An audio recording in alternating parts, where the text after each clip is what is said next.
up above Stanton Street, just maybe 2 blocks up from Ridge. So we've got a real good elevation here. This building, by the way, was built in 1948, and there's one right next door that was built in 1888, I believe. They're telling us that the implosion is not going to do any structural damage to any buildings around here. I certainly hope not, because we're on a pretty old one here right now. There were a lot of people, as you take a look at some of the homes in the foreground here, who were evacuated this morning, and the action cam was out very early as police were knocking on doors and rustling people out of their homes. Of course, they expected this. Knocking on doors, people from the PHA also involved here, getting people out to buses and loading them on board a number of SEPTA buses that brought them over to several evacuation centers. There you see them getting on to the buses there. The MIF line will not be stopping at any of the stations nearby here, including the East Falls station. The tracks come very close to the right side of these buildings as you look at them here from the east. We're on top of this school, a school that, by the way, housed some kids who at one time lived in those buildings.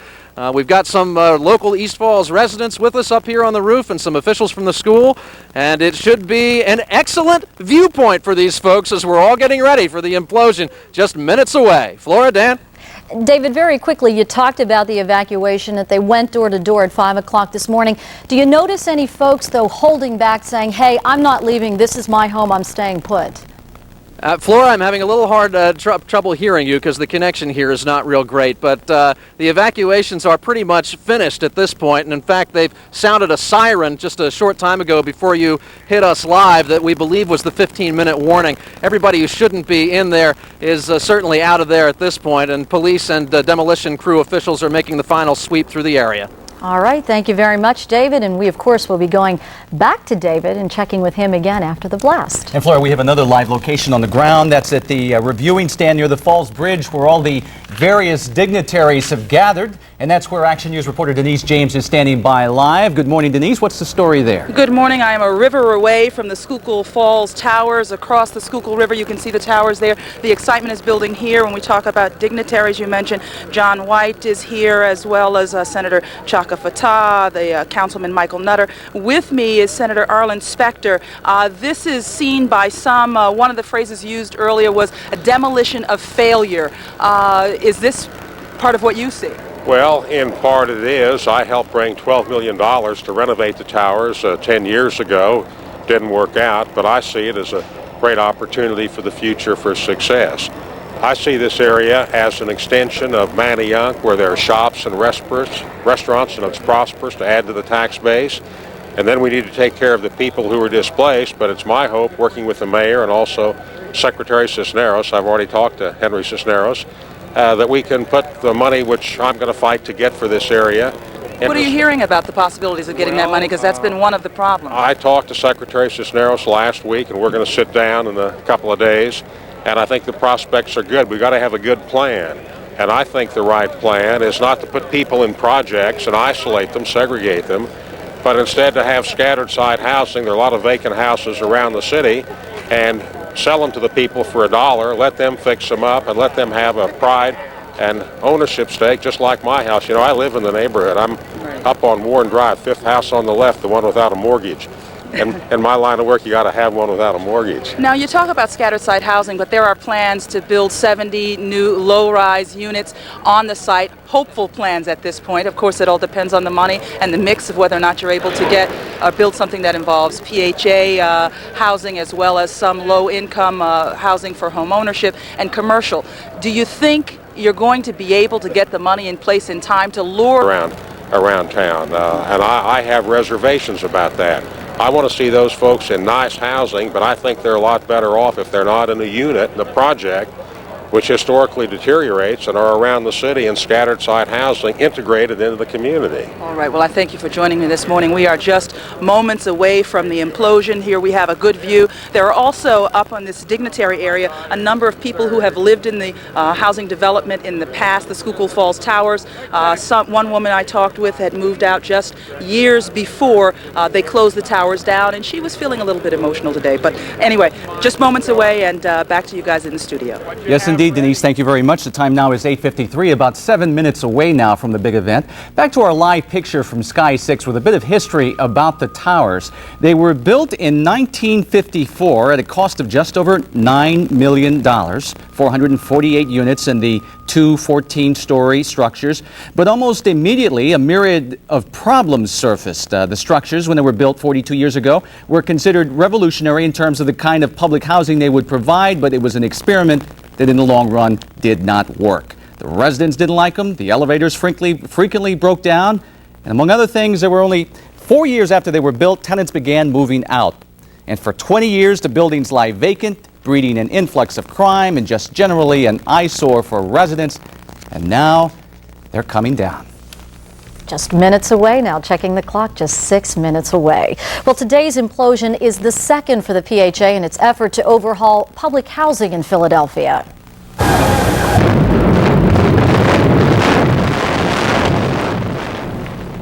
It was back in April of last year that explosives brought down 5 of 8 high-rises at the Raymond Rosen housing project in North Philadelphia. 3 months later, the remaining 13-story units were brought down. And with the site cleared of rubble, work is now well underway on construction of nearly 200 brand new single-family townhouses where the high-rises once stood. The new homes here should be ready by next fall, and more than 300 existing low-rise units at the sites are being renovated. That means new plumbing, wiring, windows, and lightings. The rehabs should be complete by the fall of 1998. It's all part of a $75 million makeover at the Raymond Rosen housing project. And the time now is 8:55. We are less than 5 minutes away. Something interesting that we just witnessed with the Raymond Rosen buildings coming down, that huge dust cloud. That's a big concern this morning. The PHA is warning residents in the areas to please close your windows, close your doors. And if you have respiratory problems, anything asthma related, if you inhale that dust, it's only going to aggravate the problem. So you really should get out of that area. Indeed. The company responsible for today's implosion is no stranger to Philadelphia. Engineered Demolitions Incorporated of Minneapolis came to Philadelphia 2 years ago for a world record implosion. Remember this?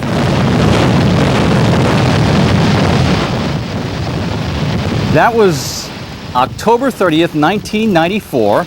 The landmark Sears building on Roosevelt Boulevard, a sprawling complex of steel and concrete, came crashing down. The building needed more than 12,000 pounds of explosives to bring down. That was the most ever used. But in less than 10 seconds, 9 million bricks crumbled in a huge cloud of dust. Remarkably, much of the rubble was used as fill and foundation for the large retail shopping complex that now sits on the site, and there's now more development planned for that area.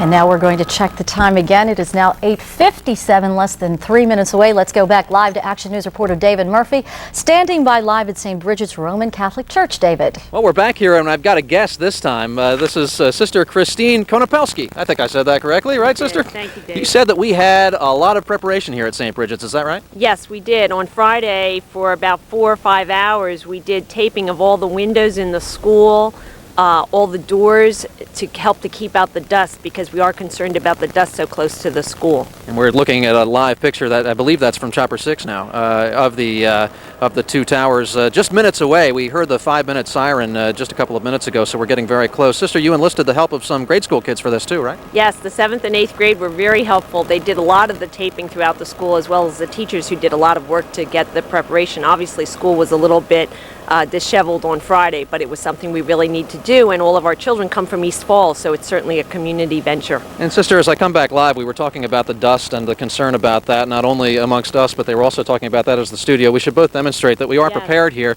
and if I can ask my photographer, Lou Lozada, to come around here just quickly, we'll show you that he is especially prepared. Look at that. That is a professional mask, Lou. Very good. Okay, so one and all, to a person up here, we are prepared with dust masks and everything else. And Dan and Flora, you might recall the second Raymond Rosen implosion last year. I actually got engulfed by dust after that one because we were directly downwind. I was glad I had one of those things today. And I think I feel the wind coming this way too, this time around, so we may need them this time. That's right. David, I remember last time we had that big cloud of dust. It seemed to cover a 5-mile radius, as I recall. Do you recall that? Yeah, it went a long way. It was in I believe, a southerly direction from the scene. But here we are in an easterly direction. We're told that is the prevailing wind direction, that the winds usually do come this way from the towers. And I'm not feeling a lot of breeze out here, but certainly this close, only 2.5 blocks away, we're expecting a pretty good chance of getting pelted by this stuff. All right, Dave. Thank you very much. We'll check with you a little later.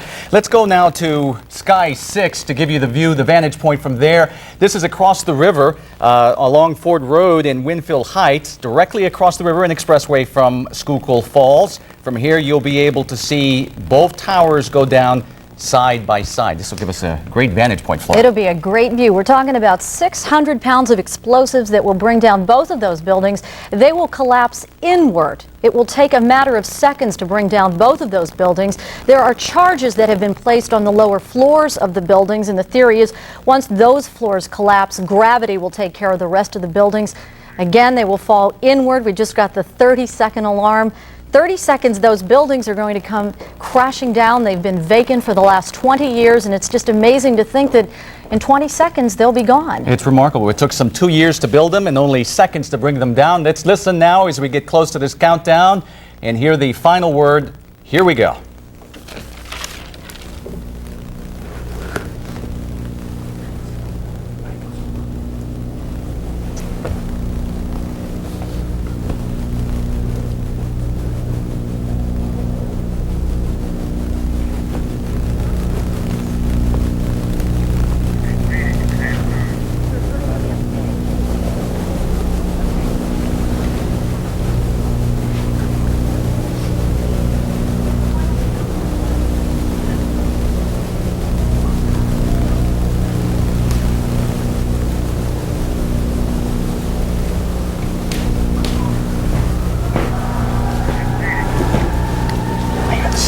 There's the siren, so it should be happening any second now. You can hear the siren.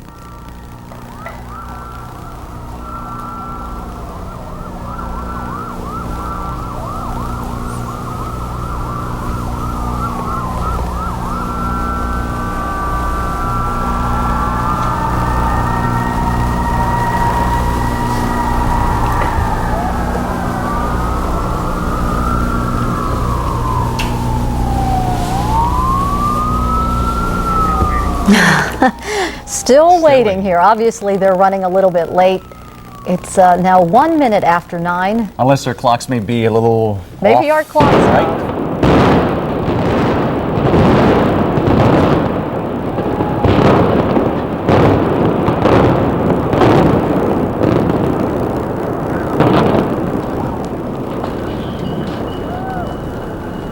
Wow. Actually, less than 15 seconds, huh? You know, we've seen these several times now, but it seems no matter how many times you see them, it's still a remarkable view to see.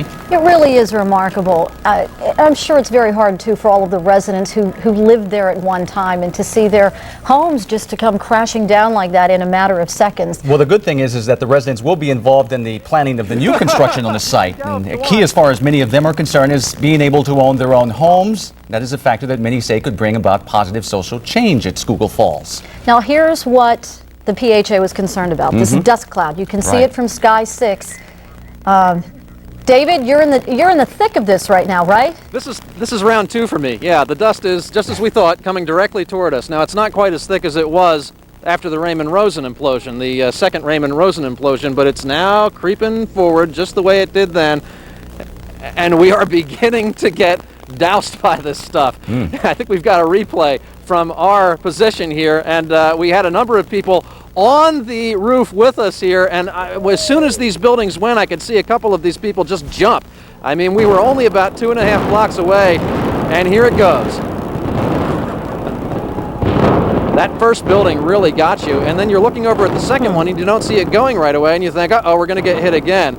And the sound of it wasn't quite as shattering the second time as it was the first time. Well, Dave, what did it feel like there from where you were standing? It jolted you. I mean, I saw people out of the corner of my eye sort of jump back like that, and that sort of got your heart racing a little bit. You could feel the the jolt of the explosion, though, right through your gut, and that's a way that we've described it in the past. It really is something. We see that you're being covered now. We see that cloud rapidly Smoke's approaching coming you. in. I should take a quick look down the way here, too, because we've got some other folks next to us here. It looks like we're all in a sudden snowstorm here. There they are. How was that for everybody? And they're all looking at me now like, can we go now? All right, run for cover, folks. We'll talk to you inside. David, are you having a hard time breathing, or do you feel like your eyes are tearing up from all of the dust? The breathing isn't a problem because of the mask. That really does actually a pretty good job. And now I see the sun breaking through here a little bit. The eyes, it's not that they're tearing up, but you know, there's little specks of things getting in there. Right. And it's kind of like standing on the beach on a windy day looking upwind and having the sand blow in your face. Yeah, that was the concern this morning, the dust coming in and how it would affect residents in the area, and to make sure that they had closed their doors and their windows and any intake areas to avoid all of that dust. And of course, if it was very windy out there, that dust could travel for miles. So let's check in with Denise now, who's with the Dignitaries. Denise, what was the reaction over there? What was your viewpoint? Oh, it was absolutely incredible. I've never seen anything like it. The buildings were there, then there was noise, smoke, and they were gone. They are gone. Of course, it is more than just an exciting moment. It represents much more. But before we get to that, this is John White Jr.'s son, Kellen White. How old are you, Kellen? 10. 10. 11. 11. You just had a birthday and probably forgot. You just watched it. What do you think? It was loud. Is it what you expected? You've seen some of these before? No, No, this is the first time. Why'd you want to see this today? because I just really wanted to see a building implode for some reason. I really wanted to see the building fall down. My dad invited me, so I came. Now you have to write a report for school. You know this, right? John White, Executive Director of PHA. This, of course, represents more than a big boom excitement. What is this paving the way for? Hopefully it's paving the way now for an entire new community to undergo the revitalization necessary to improve the quality of lives of hundreds of families who live at Schuylkill Falls. Now, there are plans that are basically at the hope stage right now because there's no money behind it for some new low-rise housing, perhaps some mixed housing, commercial retail. What about the money? I mean, how much chance is there that we're going to get this money? I think there's an excellent opportunity for us. I think that we've done a tremendous job of working with the surrounding community, with our residents in the lead, and really capturing their ideas and hopes for what life can be for them in terms of housing. What used to be those high-rise buildings behind us are going to be 73 new townhomes that are going to be built. We're going to take out Ridge Avenue and build retail and commercial space there. We're going to offer home opportunities, home ownership opportunities for many of the families that currently live there, job opportunities and training opportunities for them as well, fully integrating that development into the surrounding community, and we're really excited about the possibilities that exist. One of the things you said earlier was that this is a demolition of failure. What do you mean by that? And you mentioned something about broken promises. Well, for 20 years, those properties stood vacant. They were built in 1954, and I'm sure that when they went up, there was nothing but hope attached to it. And they promised at that time that they would maintain them and take care of them and support the families that were living there. And we just didn't do it. It just didn't happen. And as a result of that, you had the decay, the crime, the violence that were taking place in many of those towers. But I also wanted people to remember that there were families that were raised there too, who went to work every day and looked forward to coming home at the end of the day. Then as the buildings remained vacant, there were all kinds of promises made as to what was going to happen to them. They were going to sell the development. They were going to rebuild the development. None of that happened. And we think that we are on the brink now of being able to fulfill the promises that we made to the residents and to this community a little more a year ago, that if they worked with us, they would see a successful rebuilding of a community, and it's going to happen. All right. Well, thank you very much, John Thank White, you. Executive Director of PHA. And the tenants, the residents of Schuylkill Falls, low-rise, and some of the former high-rise residents tell me they are willing to do the work. As a matter of fact, they are determined to hold PHA to its promises to try and help rebuild this community. But right now, many of them are savoring this moment, a moment that they hope is one that paves the way for a very positive future. I don't know if I have much time left. The mayor has just walked up. If I do, okay, well, we'll have to come to... Oh, Mr. Mayor, could you step over here for a second? He's just walked up. He lives in this neighborhood too. Did you get a chance? Did you see it? Yeah, oh, of course. And I'm trying to squint and see if my house is still standing because we're about 150 yards up the hill. No, it was great. I mean, the technology. You have to marvel at the technology. It looked like those buildings were made of matchsticks to me, the way they came down. But more important, you really have to be excited. We've eliminated a horrible eyesore, which was dangerous, where lives have been lost, and we are going to replace it. The most exciting thing is that it's going to be replaced by, I think, the best mixed-use housing development in the city's history because of that great location overlooking the water right next to City Line Avenue near Channel 6. Because of that great location, I think we're going to be able to do high-class retail on the ridge. We're going to have great replacement housing for the public housing residents, and we're going to have market rate housing to sell, a mixed-use community which will strengthen that community. You think you'll be able to sell it the same way you did Center City when you got folks to, well, I'm being told I have to wrap. Well, but I think it's going to be great, and I think we will sell it. Thank you very much. Mary Ed Randell joining us here next to the Schuylkill River across from what used to be the Schuylkill Falls Tower. I'm Denise James reporting live. All right, Denise, thank you very much. Let's see if we see it again. Okay. Let's take another look at the implosion from several of our angles. Sky 6 cameras right now.